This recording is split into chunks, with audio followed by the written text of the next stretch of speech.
सुप्रभात बच्चों, हिंदी की क्लास में आपका स्वागत है। आज हम पढ़ेंगे पाठ 7 फूल और कांटा। पाठ 7 फूल और कांटा एक कविता है। देखिए क्या है जन्म लेते जगह में एक ही पौधा उन्हें है पालता, रात में उन पर चमकता चांद भी एक ही सी चांदनी है डालता। ये फूल और कांटे की कहानी है। फूल और कांटा जो है एक ही वृक्ष पर उगते हैं और सब कुछ उन्हें एक ही तरह का मिलता है।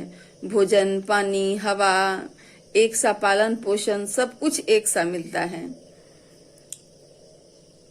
तो वही कहा गया है जन्म लेते जगह एक में ही, एक ही जगह जन्म लेते हैं, एक ही पौधा उन्हें पालता और एक ही पौधा उन्हें पालता है।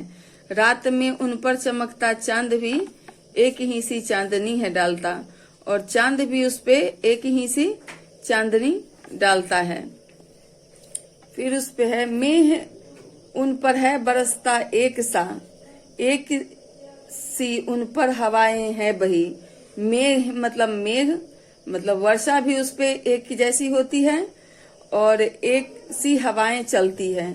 पर सदा ही यह दिखता है हमें, ढंग उनके एक से होते नहीं। लेकिन हम लोगों को यह दिखता है कि उनके ढंग हैं सो एक से नहीं होते, क्योंकि इस कविता के शीर्षक का नाम ही है फूल और कांटा। फूल जो है तो फूल से हमें, फूल का नाम सुनते ही हम खुश हो जाते हैं। उसकी रंग बिरंगे रंगों को देखने के लिए मन हमेशा ललायित होता है। और कांटा जो है क्या होता है, चुभ जाता है, चुभन देता है। रास्ते में भी अगर कोई कांटा अगर पैर में ही चुभ गया तो हमें तकलीफ होती है। अगर कभी किसी कपड़े में ही लग गया तो कपड़ा को फाड़ देता है। ये है।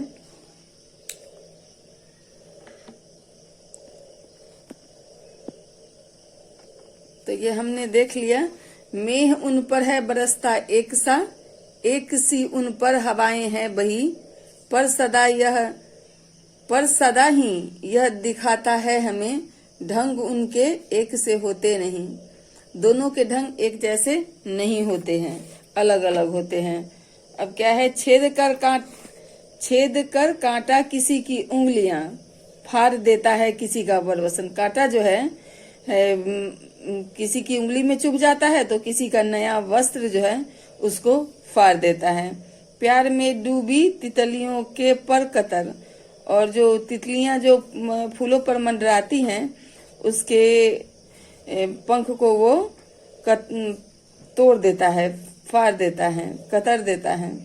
भौर का है भेद देता श्याम तन, और भौवरे का जो काला तन है उसमें भी ये तितलियां अपना जो कांटा है वो चुभो देती है। कांटे जो है वो चुभ जाते हैं किसके तन में, भौर के तन में, मतलब भौरे के शरीर में। फिर यहाँ देखिए, फूल लेकर तितलियों को गोद में, भौर को अपना अनूठा रस पिला। फूल जो है तितलियों को अपनी गोद में ले लेता है और भौरा जो है वह तितलियों को फूल जो है वह भौरे को अपना अनूठा रस पिलाती है, अपना पराग पिलाती है। निज सुगंधों और निराले रंग से, ये अपनी सुगंध और अपने रंग से है सदा देता कलीजी की खिला। और यह सदा क्या करता है,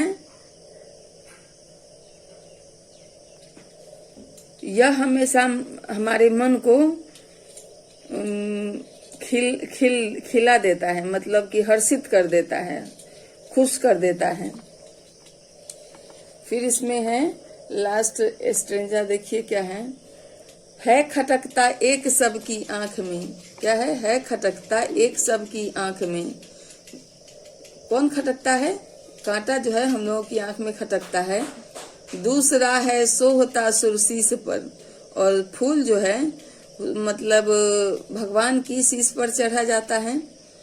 किस तरह कुल की बड़ाई काम दे, और किस तरह कुल की बड़ाई काम दे, जो किसी में हो बड़प्पन की कसर। फूल जो है वह हर चीज से, अपनी सुगंध से, अपने रंग से और सुगंध से, रंग से सबको और सुंदरता से अपनी ओर आकर्षित कर लेता है। तो ये फूल का बड़प्पन है। लेकिन कांटे जो है क्या करते हैं, कभी भौरे के श्याम तन को भेद देते हैं, मतलब छेद देते हैं, कभी तितलियों के पंख को फाड़ देते हैं। लेकिन फूल जो है वह देवताओं के सिर पे चढ़ता है और सबको अपनी ओर आकर्षित कर देता है। अब आइए इसको किस तरह से पढ़ेंगे, एक बार मैं आपको पढ़ के सुना देती हूँ। क्या है जन्म लेते जगह एक में ही, एक ही पौधा उन्हें है पालता। रात में उन पर चमकता चांद भी, एक ही सी चांदनी है डालता। मेह उन पर है बरसता एक सा, एक सी उन पर हवाएं हैं बही। पर सदा ही यह दिखाता है हमें, ढंग उनके एक से होते नहीं। छेद कर कांटा किसी की उंगलियां, फाड़ देता है किसी का वर वसन। प्यार में डूबी तितलियों के पर कतर, भौर का है भेद देता श्याम तन। फूल लेकर तितलियों को गोद में, भौर को अपना अनूठा रस पिला। निज सुगंधों और निराले रंग से, है सदा देता कली जी की खिला। है खटकता एक सबकी आंख में, दूसरा है सोहता सुरशीस पर। किस तरह कुल की बड़ाई काम दे, जो किसी में हो बड़प्पन की कसर। यह कविता अयोध्या सिंह उपाध्याय हरिऔध के द्वारा लिखी गई है। इस तरह आप लोग पढ़ के इसको याद कीजिएगा। और आइए अब देखते हैं क में क्या है, कविता की पंक्तियां पूरी कीजिए। कविता की पंक्तियां पूरी कीजिए। अब आप लोग जब याद कर लेंगे तो इसको खुद से बनाएंगे। दूसरा है ख, सही कथन के सामने सही और गलत के सामने गलत लगाइए। 1, कांटे की प्रकृति सदैव जीवों को नुकसान पहुंचाने की होती है। कांटे की प्रकृति सदैव जीवों को नुकसान पहुंचाने की होती है, तो ये सही है, इसमें टिक का निशान लगाएंगे। दूसरा है फूल अपनी सुंदरता व सुगंध से सबका मन मोह लेता है। फूल अपनी सुंदरता व सुगंध से सबका मन मोह लेता है, ये सही है। कांटे फूलों की रक्षा नहीं करते, ये गलत है।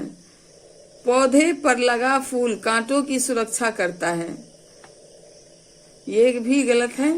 देवता पर हम पुष्प अर्पित कर सकते हैं, कांटे नहीं, ये सही है। दूसरा है क्या, देखिए, कविता से वे पंक्तियां लिखिए जिनमें निम्नलिखित बातें कही गई है। अब है क्या यहाँ, फूल और कांटे का जन्म एक ही स्थान पर होता है, तो ये किस लाइन में है कविता के, है जन्म लेते जगह में एक ही। दूसरा, फूल और कांटों पर बादल समान रूप से बरसता है, मेह उन पर है बरसता एक सा। फिर तीसरा है, कांटा किसी की उंगलियां घायल कर देता है और किसी के सुंदर वस्त्र चीर देता है। छेद कर कांटा किसी की उंगलियां फाड़ देता है किसी का वर वसन। चौथा में है, कांटा सबको बुरा लगता है और पुष्प देवता के सिर की शोभा बनता है खटकता एक सबकी आंख में। दूसरा है सोहता सुरशीस पर, ये हो गया। फिर घ में है, सही विकल्प के आगे टिक लगाइए। क्या है पहला, फूल और कांटे की प्रकृति समान होती है और समान होती है मालूम नहीं, तो इसमें होगा ब, समान होती है। दूसरा है, फूल का पालन पोषण करता है पौधा, कांटा, आकाश, क्या होगा इसमें, पौधा। तीसरा है, वर्षा होने पर उसकी बूंद गिरती है फूल पर, कांटे पर और दोनों पर। तो वर्षा होने पर उसकी बूंद किस दोनों पर गिरती है, तो क्या लिखेंगे 100 दोनों पर। फिर यहाँ चौथा में हमें अपने जीवन में किससे प्रेरणा लेनी चाहिए? फूलों से, कांटों से, फूल व कांटे दोनों से। तो हमें अपने जीवन में फूलों से प्रेरणा लेनी चाहिए। इस तरह आप लोग इसको अपनी कॉपी में बनाइएगा।